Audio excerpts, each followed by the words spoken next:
জ্বালানি সংকট নিরসনের সর্বোচ্চ চেষ্টা করছে সরকার। পরিস্থিতি সহনীয় পর্যায়ে আনতে আরও 2 বছর সময় লাগতে পারে বলে জানিয়েছেন প্রধানমন্ত্রীর তথ্য ও সম্প্রচার বিষয়ক উপদেষ্টা ডাক্তার জাহিদুর রহমান।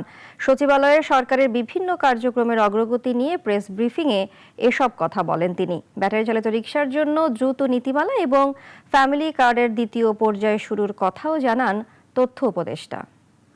উপস্থিত আছেন মন্ত্রণালয়ের সরকারের বিভিন্ন কার্যক্রমের অগ্রগতি নিয়ে সকালে সচিবালয়ে প্রেস ব্রিফিংয়ে আসেন প্রধানমন্ত্রীর তথ্য ও সম্প্রচার বিষয়ক উপদেষ্টা ডাক্তার জাহিদুর রহমান।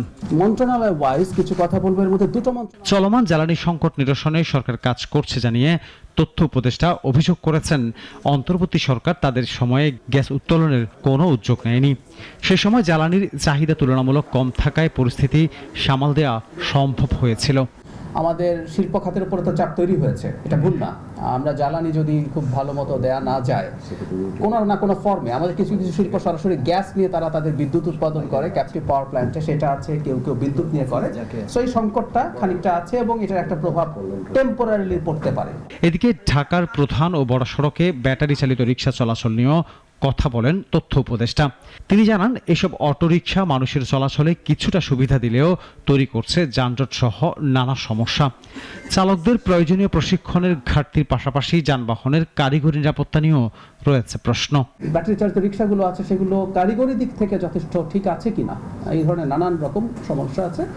সরকার খুব দ্রুত এই ব্যাপারে নীতিমালা প্রণয়ন করতে যাচ্ছে, তারা কোথায় কতটুকু চলতে পারবে এবং এগুলোর মানসহ সবকিছু নিশ্চিত করা হবে। এই সময় কিশোরগঞ্জ সদর উপজেলার লতিফাবাদ ইউনিয়নে 457 জন উপকারভোগীর হাতে কার্ড তুলে দেওয়ার মধ্য দিয়ে ফ্যামিলি কার্ডের দ্বিতীয় পর্যায়ের কার্যক্রম শুরু হয়েছে জানিয়ে তথ্য উপদেষ্টা বলেন, চলতি অর্থ বছরে দেশের 41 লাখ পরিবারকে ফ্যামিলি কার্ডের আওতায় আনার পরিকল্পনা রয়েছে সরকারের। নিশ্চয়ই আমাদের জায়গা থেকে যাচাই বাছাই করে দেখবো, কিন্তু মোটা দাগে আমি এটাই দ্বিমত করি না। আনোয়ার হোসেন, নাগরিক, ঢাকা।